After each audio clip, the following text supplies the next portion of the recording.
Merci de nous retrouver dans La famille en question. Lorsque, dans un couple, un homme ou une femme décide de se lancer en politique, le conjoint devient parfois un véritable partenaire à ses côtés sans que la réussite du premier ne peut aboutir. En revanche, le conjoint sera plus en retrait s'il ne partage pas cette même passion pour la vie publique. Dans tous les cas, s'engager en politique a un impact fort sur le couple et la vie de famille. C'est ce que l'on va voir dans cette émission. Pour en parler, nous recevons Alexis Biette. Alexis, bonsoir. Bonsoir. Vous êtes maire de Voisins-le-Bretonneux, une commune qui est située dans les Yvelines. Et vous êtes également père de famille. Vous avez 5 enfants. Et vous nous expliquerez un petit peu comment votre engagement est vécu par votre famille. Face à vous, nous accueillons Pierre Bréchon. Bonsoir. Bonsoir. Vous êtes professeur de sciences politiques à l'Institut d'études politiques de Grenoble et auteur du livre « Comportement et attitudes politiques » paru aux presses universitaires de Grenoble. Votre dernier livre, « Élire un président sous la Ve République », vient de paraître chez Aubanel. Enfin, nous recevons l'un de nos intervenants réguliers sur La famille en question, le père Stan Rogier. Père, bonsoir. Bonsoir. Alors, on ne vous présente plus, on sait en tout cas que vous nous apporterez votre éclairage à la fin de cette émission. Vous êtes l'auteur d'une vingtaine de livres, parmi lesquels Nomade de l'Éternel, qui est édité chez Pocket. Avant d'entamer notre discussion, je vous propose d'écouter le témoignage de Flavia Prodi, épouse de Romano Prodi, chef du gouvernement italien. Elle était la semaine dernière de passage à Paris à l'occasion de la sortie d'un livre coécrit avec son conjoint. Son titre est « La politique du cœur » paru chez Nouvelle Cité. Flavia fait équipe aux côtés de son mari et le conseil pour mener à bien ses actions. La connivence de ce couple explique en bonne partie la réussite politique de Romano Prodi. Ce reportage a été réalisé par Hélène Marronnet. Regardez. On est presque surpris. Flavia Prodi, la femme de Romano Prodi, le chef du gouvernement italien, est venue passer quelques jours à Paris, sans garde du corps, sans staff, à l'occasion de la parution de son livre, écrit à 2 voix avec son mari. Un livre où tous deux parlent de leur conception politique, de leurs idées sur la vie, de leurs espoirs. Un livre qui révèle aussi le rôle en sous-main de Flavia auprès de Romano. Un rôle qu'elle ne reconnaît pourtant que difficilement. De par nos métiers qui étaient assez proches, mon mari en tant qu'économiste et moi-même qui suis impliquée dans les politiques sociales, nous avons beaucoup l'occasion d'échanges entre nous. Quand mon mari est entré en politique, nous n'avons fait que poursuivre ce dialogue que nous avions toujours eu. Et là, j'ai pu davantage réfléchir sur les aspects politiques de la politique sociale qui était mon domaine à moi. En ce sens, je pense que j'ai pu lui apporter ma contribution. Oui. Pourtant, quand Romano et Flavia se rencontrent, il n'est pas question de politique. Lui est professeur à l'université, elle encore étudiante. La question ne se pose que bien plus tard, il y a maintenant 10 ans. Romano Prodi n'a pas voulu imposer à sa femme le choix d'entrer en politique. C'est un choix que Flavia a accepté. Un choix lourd, mais qui n'a pas changé les rapports du couple. Ça n'a pas changé grand-chose d'entrer en politique, puisque l'on avait toujours ce rapport, cet échange-là entre nous. Mais par contre, il est vrai aussi que si dans le couple, on ne s'intéresse pas à ce que fait la personne qui est engagée, alors il est difficile de se retrouver dans le couple. Pour que leur couple ne s'étouffe pas dans la politique, Flavia a conservé son métier. Avec son mari, ils ont aussi réussi à préserver leur intimité, malgré les charges officielles qui leur incombent. Bien sûr, ça a comporté des crises, des moments difficiles, mais c'était une expérimentation.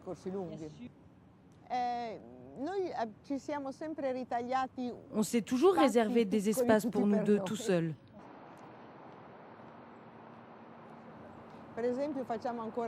Par exemple, nous faisons toujours des promenades dans Rome ou même à Bologne, comme ici sur la couverture du livre. L'important, c'est de rester enraciné dans la vie qu'on a toujours menée avant. Ces promenades à 2, ces moments d'intimité, c'est peut-être le secret du couple de Romano et Flavia.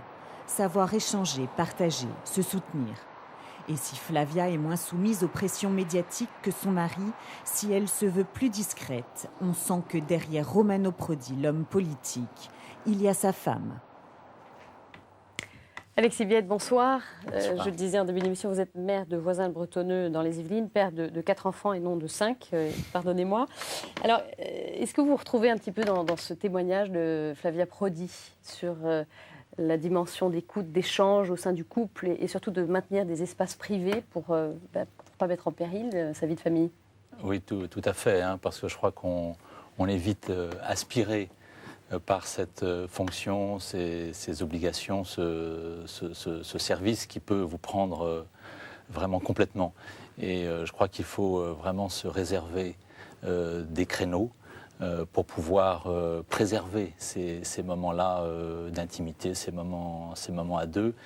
Et j'avoue que pour moi, par exemple, l'agenda et là-dessus, les consignes sont strictes. Pour se préserver des soirées, des déjeuners qui sont sur mon agenda et dans laquelle personne ne peut venir installer un autre rendez-vous. Alors, qu'est-ce qui vous a donné envie de faire de la politique? C'est parti de quoi? Parce que ce n'était pas quelque chose inscrit dans votre contrat de mariage, entre guillemets. Vous avez décidé de vous lancer plus tard. Alors, qu'est-ce qui vous a donné cette envie? C'est vrai, ni dans la famille, c'est pas par hérédité. Je dirais que j'assume cette fonction, mais c'est plus par l'éducation que j'ai reçue dans le scoutisme. Mes parents étaient séparés et certainement que ça a beaucoup compté pour moi, ces valeurs que j'ai reçues par le scoutisme, ces valeurs de service, la bonne action quotidienne, le fort qui protège le faible. Tout ça, je crois que ça m'a vraiment formé, et derrière m'a amené à prendre des responsabilités un petit peu dans chaque domaine de ma vie, que ce soit dans l'école de mes enfants, que ce soit dans mon lieu de quartier, et puis après, eh bien, on se dit que pour faire bouger les choses, il faut s'engager aussi pour pouvoir les défendre et puis les réaliser. Alors, et comment est-ce que votre femme a réagi à l'époque quand vous avez décidé de briguer un mandat de maire? Je ne sais pas si elle s'est tellement rendue compte au départ de ce que ça entraînait. Oui. Et il y a eu des moments, je dirais, de recul qui ont été difficiles. Mais la conclusion, je dirais, de tous ces moments-là, c'est de s'engager. C'est là aussi peut-être où je partage là, le témoignage de Flavia Prodi. Il faut vraiment, je crois, trouver les moyens d'être à deux, d'avoir chacun un rôle. Pour la même cause? Pour la même cause, oui, pour pouvoir partager et faire des choses ensemble. Sinon, on peut très bien être à côté l'un de l'autre sans jamais se croiser. Et de quelle façon votre femme est-elle impliquée dans votre action politique aujourd'hui? Alors, elle est impliquée de son côté, notamment dans la catéchèse. Elle a suivi une formation à la communication audiovisuelle. Elle fait des formations à l'image. Mais sur le terrain commun, justement, où est-ce que vous vous retrouvez sur ce terrain politique? Alors, on partage des moments dans les cérémonies, dans les échanges avec les autres maires ou avec les personnalités, mais c'est sans doute pas suffisant pour vraiment avoir un vrai rôle. Et ce que l'on souhaite, c'est vraiment pouvoir s'engager l'un à côté de l'autre. Donc ensemble. elle souhaite faire de la politique aussi maintenant? Oui. Oui. Une certaine mesure. Oui, alors elle en fait. On n'est pas dans le même parti politique. Mais bon, il n'est pas si éloigné que cela, et donc c'est, je dirais, un respect qui s'opère dans ses activités politiques. Alors selon vous, un candidat aux côtés duquel son épouse ne s'engage pas, devient-il suspect? Est-ce qu'il faut montrer vis-à-vis du public une image d'un couple uni, complice, pour que ça favorise des élections et que vous puissiez remporter ces élections ou pas? Pas forcément. Non, c'est pas une obligation. Soit il faut avoir une activité qui est complètement en dehors, en fait, de la municipalité, et c'est ce que fait mon épouse en ce moment, je dirais dans son engagement diocésain. Ou alors soit il faut être complètement avec. C'est-à-dire soit sur la même liste, par exemple, être élus ensemble, ou travailler ensemble, collaborer ensemble. Mais nous, ce qui s'est passé dans ce mandat, c'est que mon épouse s'est mise dans une association qui était soutenue par la mairie. Et on a été amené à rompre, je dirais, la convention avec cette association. Donc c'est à ce moment-là où ça devient difficile parce que il y a, je dirais, on est tiraillé entre deux priorités, la priorité vis-à-vis de son conjoint et puis la priorité vis-à-vis de son équipe aussi dans les décisions à prendre. Donc il faut pas être, je dirais, au milieu, ni essayer de jouer un rôle pour aider son conjoint. Il faut, je pense, avoir un rôle soit complètement à part ou soit vraiment avec. D'accord, mais pas entre les deux. Pas entre les deux. Dernière question rapidement, est-ce que vous conseilleriez à des jeunes couples de s'engager en politique avec votre expérience et avec le recul que vous pouvez en avoir? Et surtout, qu'est-ce qu'il faut faire pour que ça marche?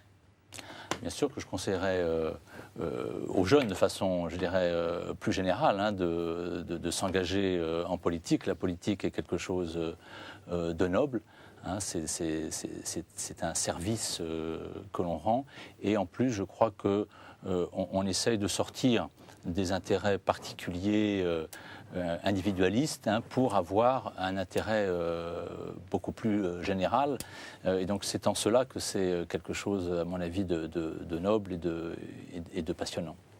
Merci Alexis Biette. Je tourne vers vous, Pierre Bréchon, bonsoir. Bonsoir. Vous êtes prof de Sciences Po à l'IEP de Grenoble. Un couple engagé en politique peut-il s'aimer s'il n'est pas du même bord, s'il ne partage pas les mêmes idées? Il semble que oui. Vous savez, je crois il y a des types de familles de plus en plus différents dans la société française. Et donc, les types de couples engagés en politique évoluent.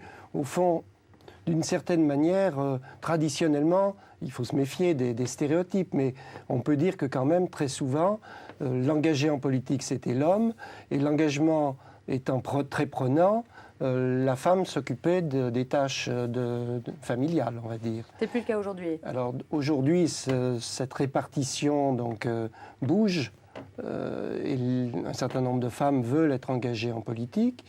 Et l'idée qu'on doit toujours être engagé dans le même bord n'est pas nécessairement partagée. Il y a des couples qui peuvent avoir chacun leurs engagements.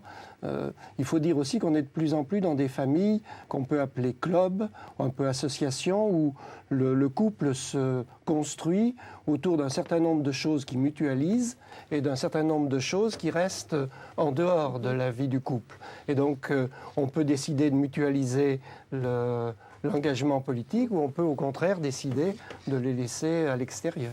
Alors, dans quelle mesure la famille reste le lieu où se transmet l'intérêt politique ? Je crois que ça reste un lieu où se transmet l'intérêt politique, et notamment donc depuis la prime éducation des enfants, puisque au fond, un enfant qui arrive dans une famille, c'est d'abord un apprentissage de la vie commune, de la vie collective, c'est l'apprentissage d'une relation à l'autre, c'est l'apprentissage de la norme, qu'il y a des règles à respecter. C'est aussi apprendre le rôle d'autorité, reconnaître une autorité. C'est aussi apprendre parfois à contester l'autorité ou à utiliser ses propres parents. Donc une éducation, dans le cadre de la famille, on s'éduque progressivement à la politique. Est-ce que les enfants vont adopter les mêmes idées politiques que leurs parents? Est-ce qu'ils vont voter pour les mêmes personnes? C'est un peu un entre-deux, c'est-à-dire que quand on fait des enquêtes, on s'aperçoit qu'il y a quand même des des valeurs politiques qui se transmettent des enfants aux parents, mais ça ne se transmet jamais mécaniquement.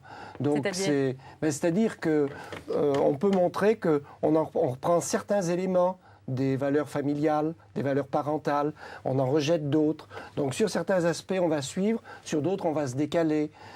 Par exemple, on peut avoir des parents qui ont été militants dans l'action catholique et très engagés, et des enfants qui auront un engagement, mais dans un mouvement laïque et non confessionnel.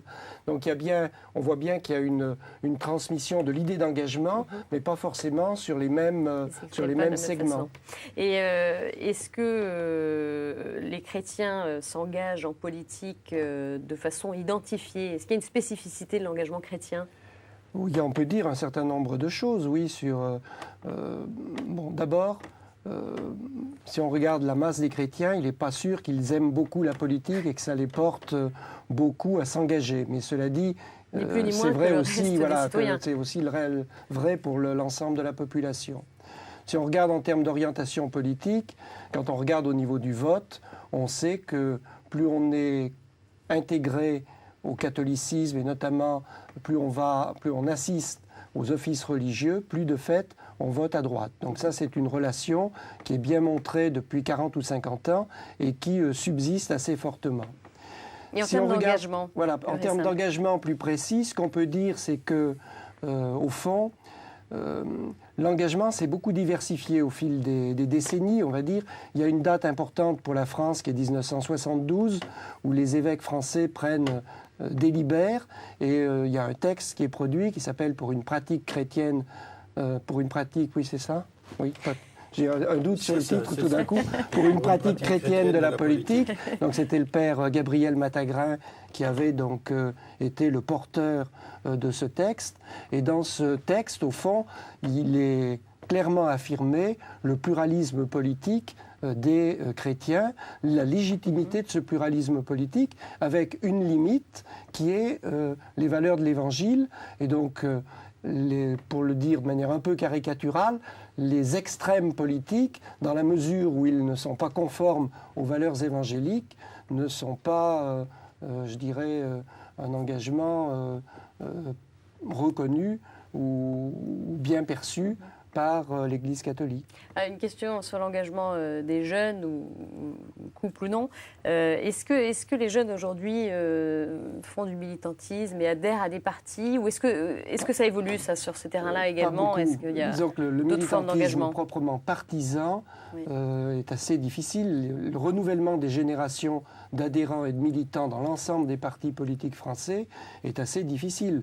Et donc les adhérents tendent à vieillir ensemble, si je suis un petit peu caricatural. Il y a des petits mouvements éventuellement de reprise des adhérents, notamment pour élire le candidat qui va représenter le parti dans une élection importante. Mais on voit que ces nouveaux adhérents qui sont venus pour participer au choix du candidat ne sont pas que des jeunes, c'est parfois des anciens qui reviennent et qui ont 40, 50, 60 ans. Merci Pierre Bréchon. Père, je me tourne vers vous pour les dernières minutes de cette émission, comme chaque fois quand vous êtes présent. Qu'est-ce que vous retenez, vous, de ce qui a été dit ce soir? Que tout ce que j'ai entendu était magnifique, que je ne vois pas pourquoi dans la vie de couple on serait gêné parce qu'on s'aime pour s'engager. Je dirais au contraire. Gandhi disait « je dois tout à mon épouse ». Martin Luther King a dit exactement la même chose. Une femme qui était très engagée disait à son mari « c'est sur le visage des autres que tu reconnaîtras l'amour que tu me portes ». Et je crois que cet amour peut vivifier, rendre plus solide, plus stable ce qui se donne dans la politique.